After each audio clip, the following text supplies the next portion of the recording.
E aí, pessoal do YouTube, sejam bem-vindos a mais um vídeo nesse canalesco Enxadrisco. E no vídeo, prepara o teu coração que um escândalo tá rodando aí pelo mundo do xadrez. Vocês já devem ter visto a notícia, saiu em todos os lugares do planeta inteiro o Magnus enfrentando aí o Hans Niemann no Title Tuesday. Agora, como vocês devem estar vendo, o título desse vídeo, ele é contraditório. Porque tá escrito aí que o Magnus não jogou, não enfrentou o Hans Niemann. E eu vou justificar esse título até o final desse vídeo. Rafael, como assim não se enfrentaram? Eles jogaram na terça-feira. Vou comprovar pra vocês que não, eles não se enfrentaram.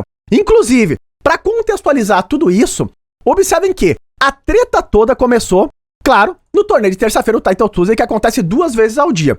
Um torneio mais cedo e um durante a noite. Observem que o torneio mais cedo, o Magnus foi o campeão. Foi nesse que ele, entre aspas, jogou contra o Hans Niemann, lá que o Hans Niemann ficou na 3ª colocação desse torneio. Agora, no torneio da noite, e aqui já começa uma tretinha que já estava acontecendo ali, o Hans, ele foi o campeão e o Nakamura ficou na 2ª colocação. Mas observem que isso aconteceu no critério de desempate. O Hans fez 10 pontos, o Naka também fez 10 pontos, só que o Hans ficou na frente aí pelo critério de desempate. E já na sequência, o Hans Niemann fez uma postagem nas redes sociais, o ex-Twitter, olha lá, provocando o Nakamura. Ele botou, bom jogo hoje pro Nakamura, olha lá. Por que não jogamos uma partida de Blitz para a caridade? O perdedor doa 10 mil para a instituição de caridade escolhida pelo vencedor. Por favor, aguardo a tua resposta. Ou seja, o Hans Niemann botou essa provocação aí pra cima do Nakamura nas redes sociais. E o Magnus Carlsen reagiu a tudo isso. É um mistério aqui, tá? Porque na realidade tem uma conta oficial do Magnus e uma outra conta do Magnus chamado Magnus Carlsen Paródia. Os gringos ali, pelo que eu vi, não tem certeza se é o Magnus mesmo ou não, mas é uma conta verificada no ex-Twitter que retweetou em cima dessa postagem do Hans Niemann provocando o Nakamura. E olha o que foi colocado nessa conta aí, Magnus Carlsen Paródia. O Magnus colocou, não é justo colocar dinheiro em risco quando seu Column é um melhor jogador de xadrez do que qualquer ser humano. Olha lá, entrou numa treta violenta. O Column, ou seja, o Magnus Carlsen Paródia, aqui que a gente não tem certeza se é ele, os gringos acham que é, colocou que deu a entender aqui o Hans joga com qual região? A furicular, completamente inacreditável. Iniciou aqui uma outra bola de neve de treta que já começou a embalar. Vamos ficar de olho também nas próximas postagens dos dois jogadores, o que tá acontecendo, isso aqui é verdadeiro ou não. Agora, Rafael, me explica esse negócio de Magnus Carlsen não jogou contra o Hans. Eu vou mostrar aqui pra vocês a partida, acompanha ela até o final, que no final dessa análise eu vou justificar o porquê desse título tão surpreendente aí. Mas eu aviso, te segura na cadeira, prepara a pipoca e vamos, a treta do xadrez agora. E antes de voltar para essa partida inacreditável, chegou o grande momento. Agora em fevereiro, as matrículas do treinamento Super Arboredo vão abrir. É aquele momento perfeito para aprender com 2 dos melhores jogadores de xadrez do Brasil. Fazendo a tua matrícula, tu vai ter acesso a todo o método da Júlia e do Sup, onde ele relata em detalhes o que ele fez para evoluir em cada etapa da crescente de rating, desde quando ele não tinha rating feed até chegar a 2.600. São mais de 150 horas de aulas disponíveis, conteúdos novos todo mês, aulas ao vivo toda semana e acompanhamento no grupo do WhatsApp para tirar dúvidas. Então, se tu quer participar, é só clicar no link que tá aqui na descrição, preencher o formulário e no dia 5 de fevereiro tu vai receber um link para se tornar aluno do Sup e da Júlia. Não fica de fora dessa, porque isso não pode ser mal jamais. Uhul!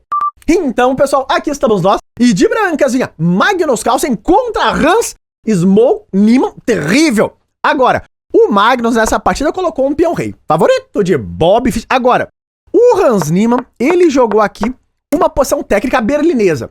Jogou com o cavalo F6. Inclusive, a mesma berlinesa que o Hans Niemann jogou contra o Kramnik, que dá aquela treta toda, que o Kramnik disse que o Hans estava trapaceando aí no chess.com, virou uma polêmica também por ali, entrou numa posição técnica. Agora, o Hans é profundo conhecedor dessas posições de Berlim e o Carlsen também. E isso é um ponto importante pra gente entender o porquê desse título que tá aí embaixo meio contraditório. Por quê? O Hans entrou na linha principal, tomou em E4, torre 1, cavalo D6, e agora o Magnus tomou em E5. Claro, aqui ele não tá sacrificando o bispo, Se tu tomar o bispo, eu tô tomando o cavalo aqui com o cheque descoberto e ganho a tua dama.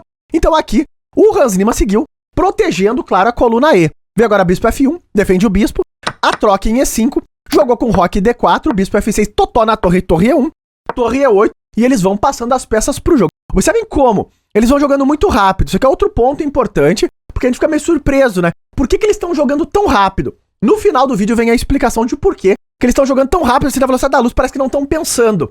Jogou aqui com C3, agora vem a troca das torres. Cavalo em E8, bispo F4, o Hans aqui tá preparando para jogar D5 e passar o bispo pro jogo. Jogou D5, agora o Magnus segue desenvolvendo, vem agora G6, cavalo D2, cavalo G7, uma boa casa pro cavalo, porque o Hans Lima tem a ideia de jogar bispo F5. O que ele quer?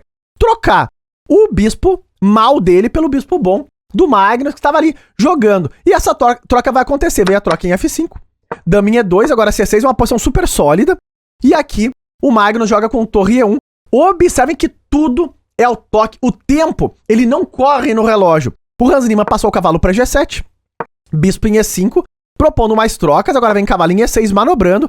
E essa troca, seguido do lance cavalo E5. Agora, observem como o Hans segue jogando tudo ao toque. Ele joga a torre E8, bota a torre na cara da dama do norueguês. O Magnus jogou cavalo G4, dama D8 e entrou com a dama. E parece que aqui as pretas têm problemas, porque eu tô ameaçando um monte de temas, né? Tem um duplo chegando por aqui no rei. E cavalo H6 é uma ameaça também. E o Hans jogou ao toque. Olha lá, quase que no pré-move.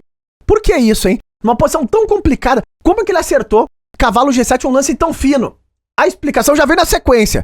E aqui, o Magnus, ele toma em E8. Rafael sacrificando a dama mais ou menos. Inclusive aqui é um ponto curioso, porque a gente fica pensando, por que ele não jogou cavalo F6, ganhando aqui o jogo, né?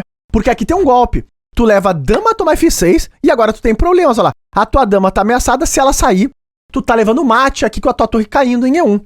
Se tu tomar aqui cavalo por rei G7, aqui tá ficando completamente perdido. E se tomar a dama, leva mate. Então, tudo jogado muito rápido. O Magnus jogou aqui no pré-move, observe que ele ganhou tempo no relógio, 1 segundo, que é o incremento do chess.com no Title Tuesday. Ele jogou isso aqui no pré-move. Ele já tava aguardando esse lance. E aqui, o Hans retomou. Agora a torre por. E, ó lá, tá forçada a troca aqui, né? Então tu toma, o cavalo entra F6 e aqui as brancas recuperam o material. E esse aqui é um momento muito importante do jogo. Eu vou voltar nesse momento. Vamos ver o que aconteceu aqui no final. Mas eu vou voltar nesse momento, que esse é um momento muito marcante aqui dessa partida, que justifica tudo isso que tá aí nesse título. Por quê? O Magnus agora vai mandando o rei pro centro, o Hans Lima do mesmo modo, e é uma posição de empate teórico. Olha lá, eles vão fechando a posição. O Hans vai fechar também o flanco da dama. E aqui, nenhum dos dois reis consegue invadir o território do adversário. Ela não tem como entrar. As casas de entrada todas estão bloqueadas. O rei das brancas não consegue invadir a posição das pretas e o rei das pretas não consegue invadir a posição das brancas. Ou seja, não tem mais o que fazer aqui. Só que nenhum dos dois jogadores clicou lá no botãozinho para ofertar empate. Eles aqui empataram pela regra dos 50 lances, jogaram 50 lances nessa posição. Agora aqui tem aquela questão, se é ego, se é raiva um do outro, se é treta, eu não sei, mas é algo nesse sentido. Isso aqui não cheira bem, né? Porque observem bem, o Magnus começa a passar lance de rei, ele vai ficar passando o lance de rei aqui, e o Hans Lima começa a zanzariar com o rei dele pelo tabuleiro todo. Ele vai andando por todas as casas disponíveis ali, onde o rei pode, porque não dá pra invadir, até que fecha a regra dos 50 lances, onde tu não movimenta nenhum peão, e a posição vai empatar, olha lá. O Magnus tá aqui repetindo, né? Pra lá e pra cá. Se o Hans ficasse repetindo também, empataria rapidinho, mas o Hans começou a dar uma volta ali maior com o rei, até essa posição onde empatou pela regra dos 50 lances. Rafael, olha, tudo muito esquisito, hein? Exato. E eu vou chegar agora aqui no momento marcante desse jogo, que é o lance 28. Aqui, logo depois da troca ali, da troca dos materiais, né? E ficou aqui um final completamente empatado. Por quê? Aqui é muito importante que a gente saiba que os dois jogadores jogaram tão rápido essa posição, inclusive tu vai ver a precisão. Foi 99,9, aí quase 100% de precisão para os dois. Por quê? Porque essa posição aqui é teórica. É teórica. Observem que eu vou afastar um pouquinho o tabuleiro e colocar aqui, olha lá. Aqui tu tá vendo a análise, né? Eu vou colocar aqui o explorador, onde a gente vê o banco de dados, o do chess.com, que é mais limitado, tá? Que o do ChessBase. ele tem algumas partidas, mas observem quantas partidas já chegaram nessa mesmíssima posição. Olha lá, Rapport, Aronian, Caruana, tem um monte de partidas aqui nessa mesma posição, com a mesma ordem de lances. Ou seja, essa partida que o Magnus jogou contra o Hans é uma partida teórica. Em nenhum momento, durante toda essa partida, os dois jogadores precisaram pensar. Eles já conheciam. Ou seja, agora vem a justificativa do título. O Magnus não jogou ainda contra o Hans Niemann. Eles não se enfrentaram. Isso aqui é uma posição teórica de empate pra quando tu precisa empatar com mais lances. Tem torneio que bota aí, só pode empatar depois do lance 30. Tu vai até o lance 28 nessa posição teórica e joga mais 2, 3 lancezinhos ali, empata, sem correr nenhum tipo de risco. Então, muitas partidas de empate nessa posição. Eu separei aqui também esse dado curioso, olha lá, das partidas mais relevantes. O Mamedov contra o Grichuk jogou essa mesma partida na mesma ordem de lances em 2013, olha lá, 10, 11 anos atrás, essa posição teórica já existia. O Caruana contra o Aronian empatou essa mesma posição aqui na mesma ordem de lance em 2022. E aqui, o Carlsen também já conhecia em 2014. O Carlsen empatou essa mesma partida com a mesma ordem de lances contra o Anand, 2014, olha lá, 10 anos atrás. Carlsen também empatou essa mesma posição contra o Jinglirin em 2020. E o Hans tem muitos empates nessa posição. Ele empatou com o Nikita Vichugov em 2023, o Hans Niemann. E o Hans também empatou com o Tabatabai em 2023. Essa posição em torneios aí oficiais. Então é uma posição de conhecimento teórico. Inclusive na live do Hans Niemann, ele estava streamando quando jogava com o Carlsen. O Hans Niemann comentou que o Magnus não jogou. E ficou aquele mistério, mas como assim o Magnus não jogou? Por conta da posição teórica. O Hans falou, o Magnus tá de brancas, ele tem que jogar. Só que o Magnus escolheu jogar essa posição aí de empate clássico.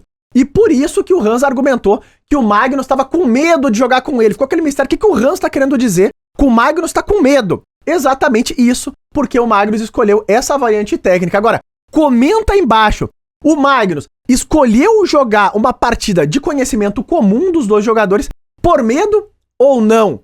O Magnus ainda não jogou com o Hans Niemann. E tá no ar a misteriosa precisão, né? Ficou essa dúvida no ar. Como que os dois jogadores fizeram quase 100% de precisão jogando tudo ao toque? Claro, a posição era teórica, de conhecimento comum dos dois jogadores. Não tem como tu fazer uma pressão tão alta como essa, jogando ao toque, sem pensar. Então, os dois jogadores já conheciam todos os detalhes e já sabiam o que tinham que jogar dentro dessa partida. Marca ali 2 lances brilhantes, o sacrifício da dama e a retomada de torre para dar o duplo. Mas, como eu botei no título, essa partida ainda não aconteceu. Comenta aí embaixo o que tu acha de tudo isso, dessa treta toda, postagem no ex-Twitter, que eu tô curioso para saber. E ainda aguardamos a partida real entre Magnus e Hans Niemann. Tamo aí de olho. Se tu gostou do vídeo, não esquece de likear e até os próximos vídeos.